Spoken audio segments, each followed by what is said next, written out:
Assalamualaikum warahmatullahi wabarakatuh. Kawan, inilah bengkaknya anggaran upacara Hari Ulang Tahun Kemerdekaan Republik Indonesia tahun ini di Jakarta dan IKN dikritik pengamat dan sebagian masyarakat. Bukan hanya akan jadi pusat pemerintahan baru Indonesia, IKN yang berlokasi di Penajam Pasir Utara, Kalimantan Timur diharapkan pula menjadi langkah strategis menghadirkan simpul-simpul baru pertumbuhan ekonomi yang akan membawa kemakmuran dan kesejahteraan sepenuh-penuhnya. Kemudian melihat lagi ke Olimpiade Paris yang baru saja usai beberapa hari lalu, Indonesia berhasil membawa pulang 2 medali emas dan 1 perunggu. Menariknya 2 emas yang didapat Indonesia itu bukan berasal dari cabang olahraga bulu tangkis yang memang punya tradisi menyumbangkan medali emas. Keberhasilan itu juga mengisyaratkan pesan prestasi yang digapai atlet Indonesia di Paris membawa konsekuensi tentang pentingnya skala prioritas pembinaan atlet. Semua informasi tadi itu akan kami rangkum dalam Inilah Berita bersama saya, Restu Wulandari. Pembengkakan anggaran upacara peringatan Hari Ulang Tahun atau HUT ke-79 Kemerdekaan Republik Indonesia pada 17 Agustus 2024 di Istana Merdeka Jakarta dan Ibu Kota Nusantara atau IKN di Kabupaten Penajam Pasir Utara, Kalimantan Timur dikritik pengamat dan sebagian masyarakat.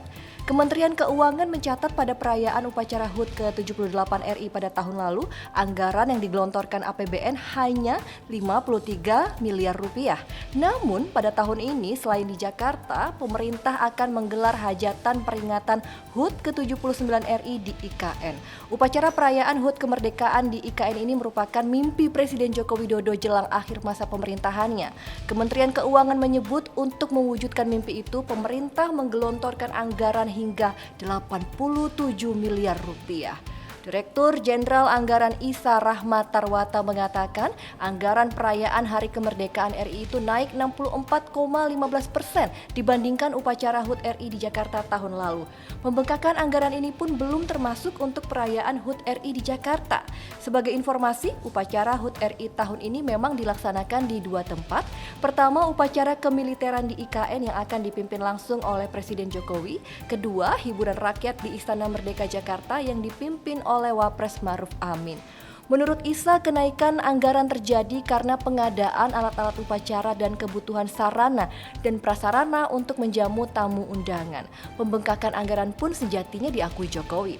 Namun, Presiden menyebut kenaikan masih dalam batas wajar karena adanya transisi menuju ibu kota baru sehingga HUT RI tahun ini digelar di 2 tempat.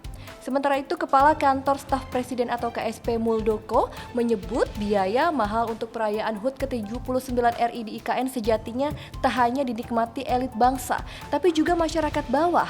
Ia menyebut masyarakat di sekitar sanalah yang bisa menikmati situasi tersebut, bukan pemerintah yang berbasis di Jakarta. Muldoko menyebut masyarakat di sekitar IKN menikmati itu karena perekonomian di sana bergerak dengan baik akibat dari perayaan HUT RI. Meski demikian, toh tetap saja penggunaan anggaran itu tetap memicu kritik.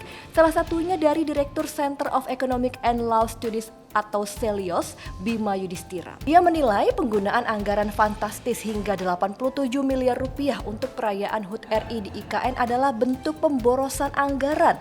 Pasalnya, gelontoran dana yang fantastis untuk upacara ini dilakukan di tengah prihatinnya kehidupan masyarakat imbas menurunnya daya beli masyarakat hingga gilanya badai pemutusan hubungan kerja atau PHK saat ini.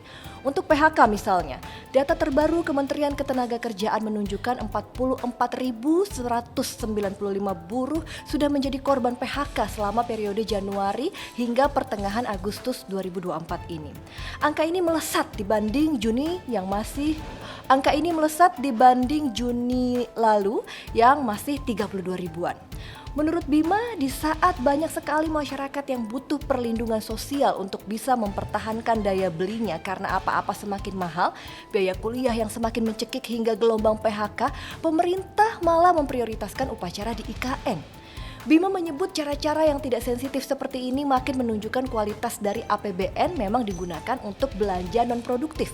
Apalagi tahun depan, utang dan bunga utang yang harus dibayar menembus 1.200 triliun rupiah lebih yang terdiri dari 800 triliun rupiah utang jatuh tempo dan 400 triliun rupiah bunga utang tahun berjalan. Bima berpendapat upacara dengan biaya besar di IKN mengiris hati masyarakat miskin, melukai semangat kemerdekaan dan tidak peka terhadap tantangan yang dihadapi negara saat ini. Masyarakat diminta bayar pajak lebih banyak, tapi hasilnya sebagian untuk pesta berlebihan ini sangat absurd, kata dia. Senada, Direktur Eksekutif Center of Reform on Economics atau CORE Muhammad Faisal menilai dengan keterbatasan anggaran yang ada, upacara kemerdekaan tahun ini adalah upacara paling mahal.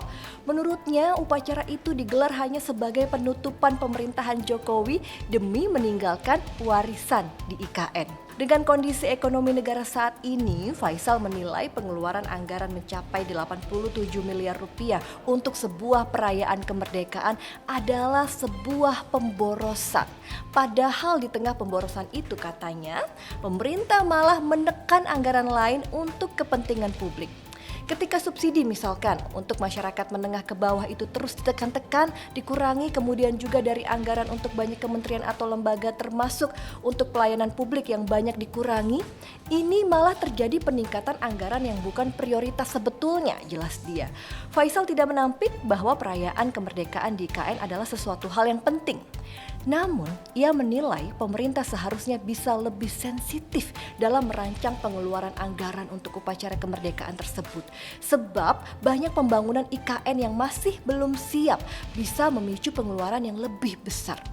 Analis senior Indonesia Strategic and Economic Action Institution atau ICAI, Roni Pesasmita pun berpendapat hal yang sama. Menurutnya, lokasi IKN yang sangat jauh serta progresnya yang masih jauh dari harapan membuat acara sebesar HUT RI di sana menjadi lebih fantastis ketimbang dilaksanakan di Jakarta, di mana semua support sistemnya sudah ada. Maka dari itu, pilihan untuk merayakan HUT RI di IKN memang mengandung risiko pembengkakan fiskal jika dibandingkan diadakan di Jakarta seperti biasanya. Secara umum, Roni melihat dari perayaan HUT RI di IKN bahwa kepekaan pemerintah memang sudah lama menipis untuk urusan perasaan rakyat banyak. Bahkan bukan hanya soal perayaan di IKN saja. Menurut Roni, soal membangun IKN di sana pun sebenarnya sangat tidak sensitif terhadap banyak hal di negeri ini, termasuk terhadap perasaan masyarakat banyak. Menarik ya kawan, inilah hari kemerdekaan kan harusnya disambut sukacita, tapi nyatanya justru banyak rakyat yang tidak suka terkait perayaan atau upacara HUT RI di IKN. Ya, tapi kalau sudah berbicara politik, kalkulasi ekonomi dan empati masyarakat memang menjadi nomor sekian. Mudah-mudahan upacara di IKN bukan semata karena cita-cita Presiden Jokowi yang mungkin ingin menjadi inspektur upacara pertama di IKN, sampai-sampai seperti tidak peka dengan kondisi negeri saat ini. Tapi yang utama saat ini juga adalah jangan sampai di balik kemegahan HUT RI di IKN, di situ ada air mata. Kalau pendapat kawan inilah bagaimana? Tulis ya di kolom komentar. Ibu Kota Nusantara atau IKN diklaim bukan hanya akan jadi pusat pemerintahan baru Indonesia. IKN yang berlokasi di Penajam Pasir, Utara Kalimantan Timur diharapkan pula menjadi langkah strategis menghadirkan simpul-simpul baru pertumbuhan ekonomi yang akan membawa kemakmuran dan kesejahteraan sepenuh-penuhnya. Pemindahan ibu kota ke IKN juga diyakini dapat mengurangi beban Jakarta yang selama ini menjadi pusat pemerintahan, bisnis, dan ekonomi utama Indonesia. Dengan demikian, berbagai persoalan klasik yang kerap menghantui dan mengepung Jakarta seperti kemacetan, banjir, dan polusi bisa teratasi dengan segera. Pikiran-pikiran utama itu yang kerap disampaikan Jokowi kala dia mulai menggodok mega proyek IKN. Ia ingin persoalan Jakarta teratasi dan di saat bersamaan menghadirkan pembangunan di Republik ini yang tidak bersifat Jawa sentris tapi Indonesia sentris. Pusat-pusat pertumbuhan harus tersebar ke berbagai wilayah Indonesia sehingga dengan cara itu impian pemerataan pembangunan yang sedari dulu digaungkan sejak era kemerdekaan dapat benar-benar terwujud. Namun pembangunan IKN bukan seperti kisah Roro Jonggrang yang hanya dalam semalam terbangun 1000 candi. Sejak RUU IKN disahkan menjadi Undang-Undang IKN pada 18 Januari 2022, progres keseluruhan pembangunan IKN pada 17 Agustus 2024 mendatang diperkirakan baru mencapai 15%. Proyek seambisius IKN memang membutuhkan waktu panjang sekurang-kurangnya 15 hingga 20 tahun. Tidak mungkin instan dalam 2 atau 3 tahun. Hal itu dapat dipahami karena pembangunan IKN dengan segala kontroversinya pasti melibatkan berbagai aspek seperti infrastruktur, lingkungan, sosial, dan ekonomi. Jokowi juga menyebut IKN masih memerlukan investasi dari para investor, baik dalam maupun luar negeri. Alasannya adalah APBN hanya digunakan untuk pembangunan kawasan inti pemerintahan. Penggunaan APBN yang hanya difokuskan pada kawasan inti pemerintahan sekaligus menunjukkan bahwa keinsafan pemerintah akan keterbatasan sumber daya harus dibarengi dengan kolaborasi bersama investor. Dalam rencana pemerintah, pembangunan IKN membutuhkan dana sebesar 466 triliun rupiah. Dari total anggaran itu, pemerintah memutuskan APBN dapat mendanai pembangunan IKN sekitar 19% dari total kebutuhan pembiayaan atau berkisar 89,4 triliun rupiah. Sisanya akan dibiayai investor dengan beberapa skema kerjasama yang telah disiapkan. Harus diakui bahwa langkah kolaborasi pemerintah dan swasta sangatlah realistis, mengingat skala dan besarnya investasi yang dibutuhkan. Dengan demikian, menggait investor dari dalam dan luar negeri merupakan langkah yang terbilang strategis untuk memastikan kelangsungan pembangunan IKN dalam jangka panjang. Tentu, pekerjaan rumah yang harus diselesaikan bukan semata-mata urusan mencari investor dan ketersediaan anggaran. Persoalan dengan masyarakat sekitar, yakni pemenuhan hak-hak adat, amat krusial untuk diselesaikan guna memastikan pembangunan IKN berjalan dengan adil dan inklusif. Kemudian, urusan teknis soal kelengkapan infrastruktur bangunan dan ketersediaan air juga harus menjadi perhatian pemerintah pusat dan otoritas IKN agar kota itu bisa berfungsi dengan baik dan mendukung kehidupan sehari-hari warganya. Tidak sekedar terlihat indah dan megah di maketnya saja. Jangan lupakan pula bahwa pembangunan IKN tidak boleh dipaksakan selesai dalam waktu singkat. Proyek tersebut butuh keberlanjutan dengan tentu saja harus tetap memperhatikan kekuatan dan kemampuan anggaran negara. Memaksakan pembangunan IKN dalam waktu singkat dengan gerojokan anggaran yang super besar hanya akan mengorbankan kepentingan nasional lain yang mungkin jauh lebih prioritas. Semua hal tersebut penting ditangani dan diselesaikan agar visi menjadikan IKN sebagai katalisator ekonomi guna melahirkan pusat pertumbuhan baru dapat tercapai.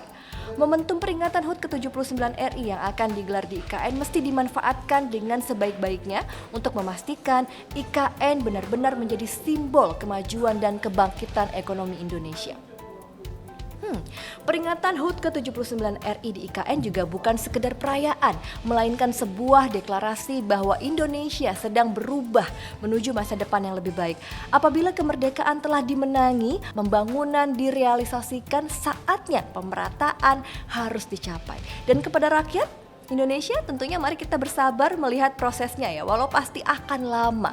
Tentu dengan segala rintangan, pro kontra, dan problematik yang akan dihadapi dalam pembangunan IKN nanti di tangan pemerintahan selanjutnya, kita doakan saja. Semoga IKN ini benar-benar bisa terwujud menjadi ibu kota negara yang menjadi harapan baru bagi masa depan bangsa kelak.